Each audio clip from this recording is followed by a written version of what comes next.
नमस्कार. मी नमस्कार सर. मनसर मधून बोलतेय. मी पुणे मी ह्याच कार्यशाळेच्या माध्यमातूनच मला या टेस्ट बद्दल थोडीशी माहिती झाली. मी मागच्या वेळी हे क्लास अटेंड केले होते, म्हणजे कार्यशाळेचेच आपल्या आईबाबांच्या. तर त्यातून मला याविषयी माहिती मिळाली. म्हणून आमच्या जवळच आमच्या एक मॅडम राहतात, त्यांनी त्यांच्या मुलांची चाचणी केली आणि मीही केली. तर मला असं जाणवलं की म्हणजे मी एक चांगली पॅरेंट म्हणून तर आधी करतच होते, पण आपल्या पालकाचा खूप जास्त चुका होतात हेही मला जाणवलं. आणि मग त्यातून मला ही चाचणी करण्याची स्वतःच उत्सुकता होती, म्हणजे की आपल्या मुलांचा कल कुठे आहे. आपण आपल्या मुलांमधले पॉझिटिव्ह पॉइंट किंवा निगेटिव्ह पॉइंट स्वतः सगळे शोधू शकत नाहीत. 50%, 40%, 30% शोधू शकतो, पण बाकीच्या गोष्टी काही हिडन असतात, ज्या आपल्याला पॉसिबल नसतं समजून घेणं किंवा जाणवतही नसतात. तर मी माझी दोन्ही मुलं आहेत. मोठा मुलगा आहे माझा 13 वर्षाचा आणि छोटी मुलगी आहे 12 वर्षांची. तर मी दोघांच्याही त्या DMIT चाचण्या करून घेतल्यात, ज्याचे रिझल्टही आलेत आणि त्यासाठी मी सरांकडे परत जाऊन काउन्सिलिंगही करून आले. तर माझा अनुभव असा आहे की म्हणजे सरांनी जे काही सांगितलं ते अगदी अगदी 99% म्हटलं तरी मला अगदी पटलेलं आहे. कारण की काही गोष्टी आपल्याला आई वडील म्हणून जाणवतातच, पण काही गोष्टी आपल्यालाही माहीत नसतात की नक्की आपल्या मुलांमध्ये कुठले गुण आहेत. आता फॉर एक्झाम्पल, आपण फक्त IQ विषयी वाचलेलं असतं किंवा ऐकलेलं असतं. आता जसं सरांनी सांगितलं की EQ, CQ आणि AQ असे 4 प्रकार असतात सगळ्यात महत्वाचे. तर त्यात आपण IQ विषयी बोलत असतो, पण सगळ्याच मुलांचा IQ सारखं नसतं. तसंच EQ पण असतो, CQ पण असतो, AQ पण असतो. तर ह्या ज्या गोष्टी आहेत या सुद्धा डिवाइड होऊन असतात 100% मध्ये आपल्या मुलांमध्ये. तर त्याची सुद्धा जाणीव मला इथून झाली. आणि सगळ्यात महत्वाचं की एकापेक्षा जास्त गुण तुमच्या मुलांमध्ये असतात, बुद्धिमत्तेत समाविष्ट असतात. ते आपल्याला वर कळत नाही, थोडीफार कल्पना येते, पण आता आपला मुलगा कोणत्या पर्सनॅलिटीत येतो. थोडक्यात माझा मुलगा जो आला, आता माझ्या मुलाचं नाव अद्वैत आहे, तो 13 वर्षाचा आहे. तर सरांच्या चाचणीनुसार डॉमिनंट या ग्रुपमध्ये येतो तो. तर मग त्याचं कॅरेक्टर कसं आहे बाबा, त्याचा स्वभाव कसा आहे, त्याच्या स्वभावातले गुण काय आहेत, दोष काय आहेत, हे थोडक्यात सरांनी अगदी सोप्या आणि सहज भाषेत अगदी मराठीत समजून सांगितले. स्लाइड दाखवून वगैरे पूर्ण रिपोर्ट त्यांनी इतका व्यवस्थितरित्या समजावून सांगितलं की अगदी 1 तास वेळ म्हणजे कसा गेला एका मुलासाठी तेच कळलं नाही. आणि सगळ्यात महत्वाचं म्हणजे की आपल्याला माहित असणाऱ्या गोष्टी तर कळाल्याच, पण माहित नसणाऱ्या हे गोष्टी कळाल्या की आपल्याला कुठल्या गोष्टीवर फोकस करणं गरजेचं आहे. समजा तो अभ्यास करतो, त्याच्या अभ्यासात काय चुका होतात, त्याने काय सुधारणा केली पाहिजे, तो कोणत्या पद्धतीच्या लर्नर मध्ये येतो, म्हणजे व्हिज्युअल लर्नर असो, कायनेटिक असो या किंवा ऑडिटरी लर्नर असो. तर माझा मुलगा ऑडिटरी मध्ये येतो, म्हणजे तो कानाने ऐकणाऱ्या गोष्टींमध्ये जास्त पारंगत आहे किंवा तिकडून त्याला जास्त ज्ञान मिळतं किंवा नॉलेज तो गेन करू शकतो. आता ही गोष्ट मलाही माहित नव्हती, म्हणजे त्याचे कान तीक्ष्ण आहेत किंवा तो ऐकतो, पण आपण त्याला काय करतो, वाचन करायला लावतो. तो जर व्हिज्युअल लर्नरच नाही तर तो वाचून काय करणार, त्याच्या लक्षात जास्त राहणारच नाही. समजा त्यांनी किती अभ्यास केला तर 30% किंवा 40% लक्षात ठेवू शकतो. आता त्याच्या अभ्यासाची पद्धत मला कळाली की त्याला त्याच्याच आवाजात ऑडिओ रेकॉर्ड करायचा आणि तोच त्याला ऐकवायचा, किंवा जाणून बिजून त्याला प्रश्न विचारायचे, त्याच्याच आवाजात त्याला बोलायला लावायचं की हा प्रश्न कसा आहे, म्हणजे त्याचेच शब्द त्याच्या कानावर पडले पाहिजेत. किंवा आपण त्याच्याशी चर्चा करायची, भलेही आपल्याला त्यातलं येऊ न येऊ. आताच्या 8वीच्या पुढचा अभ्यास थोडा अवघड असतो, बऱ्याच पालकांना जमत नाही, टीचर लोकांना थोडाफार जमत असेल, पण आम्ही जरी ग्रॅज्युएट असेल तरी आम्हाला सगळं जमत नाही. पण चर्चात्मक अभ्यासातून सुद्धा त्याला, ग्रुप स्टडी मधून सुद्धा, म्हणजे बोलल्यावर कानावर जे शब्द पडतात ते ऐकण्यातून त्याचं नॉलेज वाढतंय, थोडक्यात असं सांगितलं.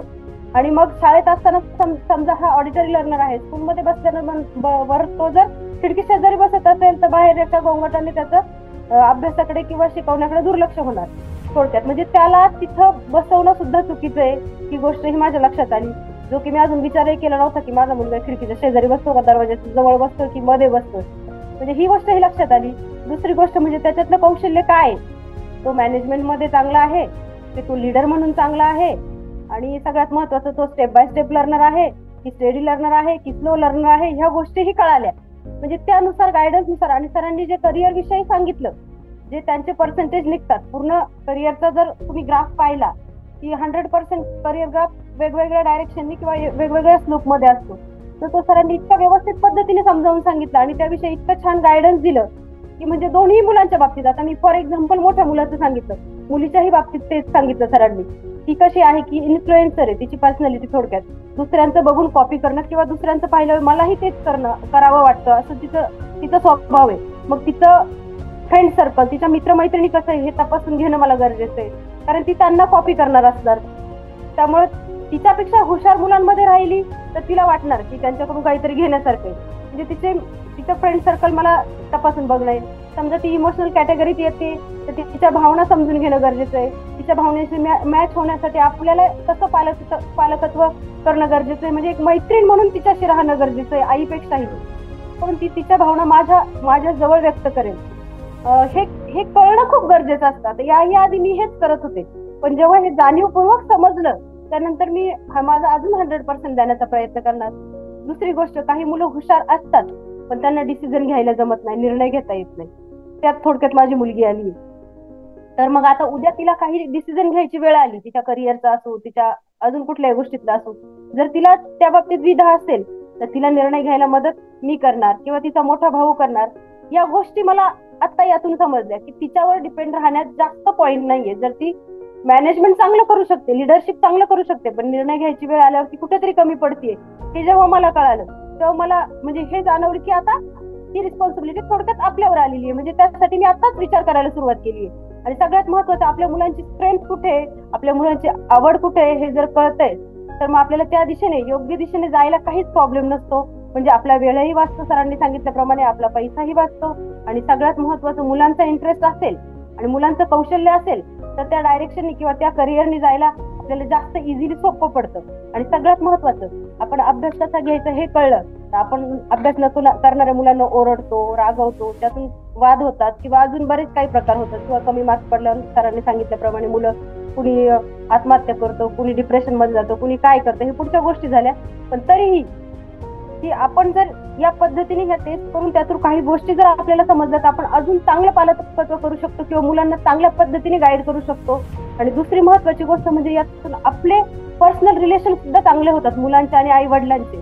असं मला वाटतं की या गोष्टी जर पुढे फॉलो करणं पण गरजेचं आहे. नुसतं टेस्ट करणं आणि रिपोर्ट काढणं किंवा काउन्सिलिंग घेणं हे नाही, तर त्यापणे 100% कार्य करणं पण तेवढंच गरजेचं आहे.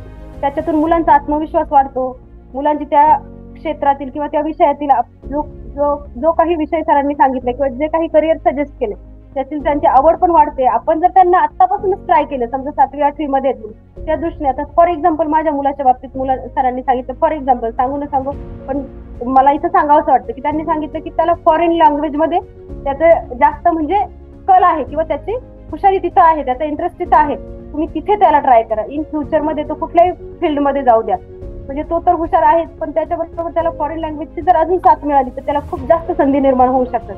मे बी असू शकतं तसंही, आणि त्याला आवडही आहे थोडी, पण मी त्याच्या आवडीकडे इतकंही लक्ष दिलं नाही. पण सरांनी अगदी आवर्जून सांगितलं की तुम्ही आज नाही उद्यापासूनच ट्राय करा त्याला अगदी. तर मी ते पण लक्षात घेतलेले किंवा मुलीसाठी काही महत्वाचे दिले तेही मी अगदी नोट डाऊन करून घेतलेत घरी आल्यानंतर.